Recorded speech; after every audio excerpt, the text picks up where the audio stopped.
Aujourd'hui, j'ai gueulé un petit truc, un événement, enfin, sur un truc qui m'arrive aujourd'hui et j'ai la voix un peu pétée, donc j'ai essayé de me reposer avant parce que j'ai hyper mal. Bon, là, ça se s'entend peut-être pas, mais j'ai hyper mal à la voix à chaque fois que j'ouvre la gueule. Et comme vous savez que je suis un gars qui parle beaucoup, eh ben, vous comprenez bien que je ne peux pas trop me forcer.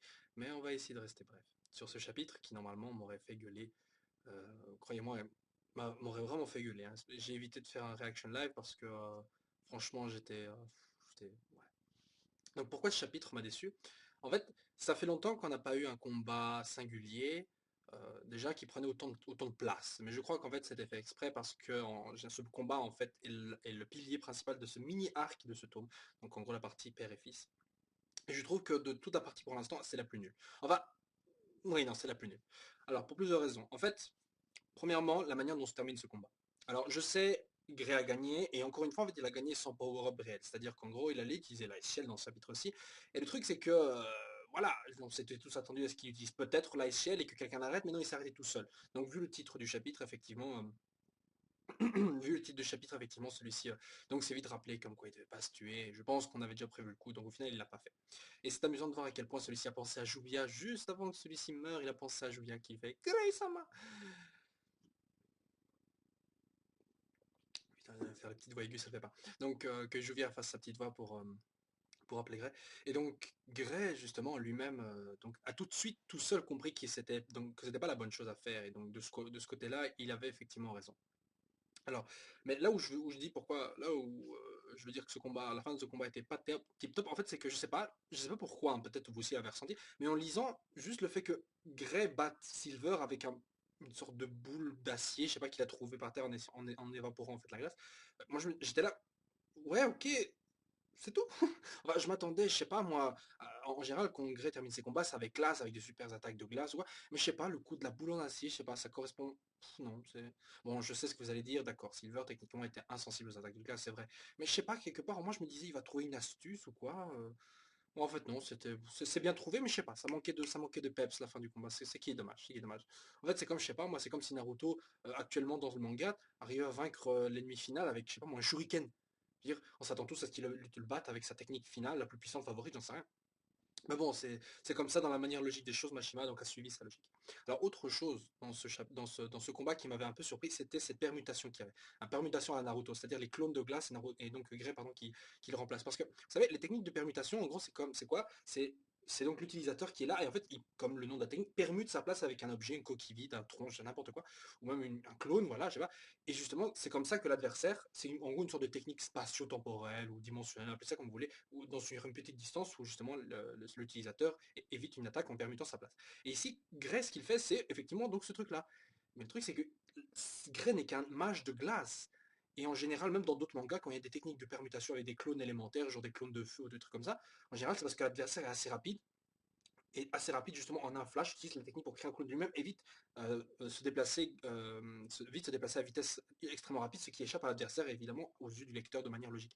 Mais ici, Gray n'est pas un gars extrêmement rapide, il a une vitesse tout à fait normale et il arrive quand même à surprendre Silver. Donc c'est ça que je comprends pas, c'est pas très logique pour moi. Moi, je trouvais ça, cette technique. Encore si ça avait été genre, je sais pas moi, le clone de glace prend l'attaque et on voit Grey qui est dissimulé genre un peu plus derrière et qui arrive à courir derrière. Vous voyez, genre, le clone de glace il est là, bam, il explose, et là on a Grey, il sort et il arrive sur Silver. Ça aurait été un peu plus logique. Mais c'est Grey qui arrive d'un autre côté, d'être derrière, ou quoi. Je veux dire, comment il arrive là, il n'a pas de magie de téléportation ou un truc qui dirige cela. Je veux dire, Grey, toutes ses attaques, c'était vraiment que des attaques de glace basées sur les glaces, même le canon de glace, même son bazooka avec Eskimo dans la traduction française, c'est un bazooka, voilà, mais ça projette de la glace. Et même les canons qu'il utilisait tout à l'heure, c'est des canons de glace, mais qui projettent des débris. Alors certains vont dire, ouais, mais attends, mais comment ça serait qu'un canon, il faut du feu et tout, il a pas de feu le canon de glace. Mais bon, le canon de glace, c'est magique, c'est la glace qui propulse, je sais pas, avec un truc à l'intérieur qui propulse ces machins. Donc voilà, c'est ça que je veux dire.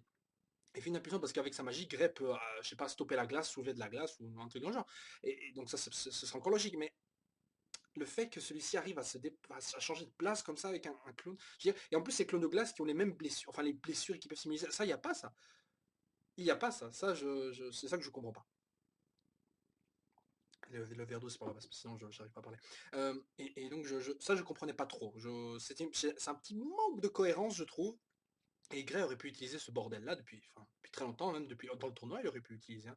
Ça aurait été extrêmement, ça aurait été très très très très utile dans l'épreuve où il y avait la... Vous savez, dans le tournoi, il y a une épreuve où il y avait tous les participants avaient des clones d'eux-mêmes qui se baladaient et tout. À chaque fois qu'on se faisait toucher, on perdait un point. Pourquoi est-ce que Gray l'a pas utilisé là?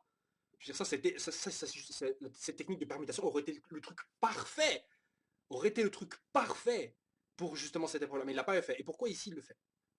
Aucune idée. Donc je vous laisse réfléchir. Peut-être que j'ai tort moi-même. Peut-être que vous trouverez une explication. Et moi-même, croyez-le ou non, j'ai cherché une explication en me disant ah ouais, mais la glace, voilà, ça crée des reflets. Peut-être que ça reflétait la lumière, ce qui fait en gros que Silver a pas pu voir. Ou je sais pas. Voilà, je sais pas.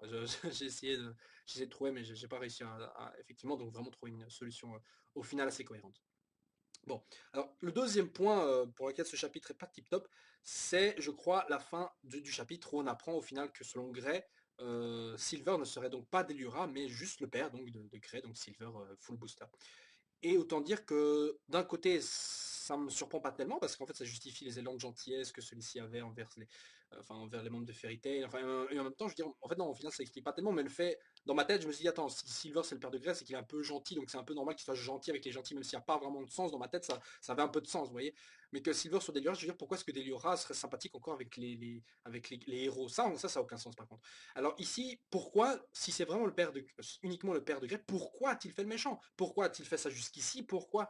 Ben, voilà, depuis le moment en fait où Silver avait annoncé qu'il voulait peut-être reprendre son apparence de démon, voilà, devant Grey, je me dis il y a un truc qui cloche, ça, mais il aurait peut-être pu le reprendre depuis longtemps. Ça aurait vraiment effrayé Grey. Là, il aurait pu effectivement lire le désespoir sur le visage de Grey. Mais non, il est resté dans sa forme humaine. Bon, certains diront ouais, c'est peut-être parce que voilà, comme dans cette forme-là, c'est le père, donc en même temps il insulte la mémoire de ses parents. Mais voilà, je veux dire aussi, pourquoi est-ce que Delora aurait visité la tombe de ses parents, la tombe des parents de Grey, la tombe là. Je veux dire, ça pourquoi? Pourquoi? Moi j'avais émis l'hypothèse dans la vidéo où j'en avais parlé, comme quoi en fait Delora est en train de se moquer sur la tombe des parents de Grey, comme quoi il va tuer justement leur fils et son compagnon disciple là, donc Léon. Et en fait non, au final c'était bien Silver qui visitait la tombe de sa femme, de sa femme qui a été tuée par le démon. Et donc maintenant je comprends pas pourquoi, quel est l'intérêt de Silver? Cherchait-il à rendre Grey plus fort, je ne sais pas, ou en fait ne peut-il pas, en fait il est obligé de suivre les ordres de Mardi, son corps est contrôlé ou quoi, et, euh, et voilà, je sais pas. Ou alors peut-être qu'au final Silver était effectivement Deliora, mais je sais pas, au bout du compte, sa personnalité de Silver a pris le dessus sur Deliora ou quelque chose dans le genre, vous voyez. Et après, il s'est fait passer pour ça, pour rester chez Tartaros, parce que je sais pas, il a un contrat, parce que tous les membres de Tartaros ont un contrat, si je me souviens des paroles si je me souviens bien des paroles de Serra, je crois, je sais plus qui avait dit ça. Bref, qu'en gros, tous les membres de Tartaros avaient un contrat avec Mardi, le roi de l'enfer, pour devenir des immortels. Et peut-être c'est ce qui est arrivé avec donc Silver. Peut-être qu'il a fait un contrat, et il peut pas, c'est un contrat magique qui l'oblige en fait à le servir, et dont les ordres ont été justement de vaincre Grey. Enfin, vaincre Grey, par exemple, je veux dire vaincre les autres guildes qui s'opposent à Tartaros. Donc c'est peut-être ça, un peu comme dans Harry Potter, le serment inviolable. Voilà.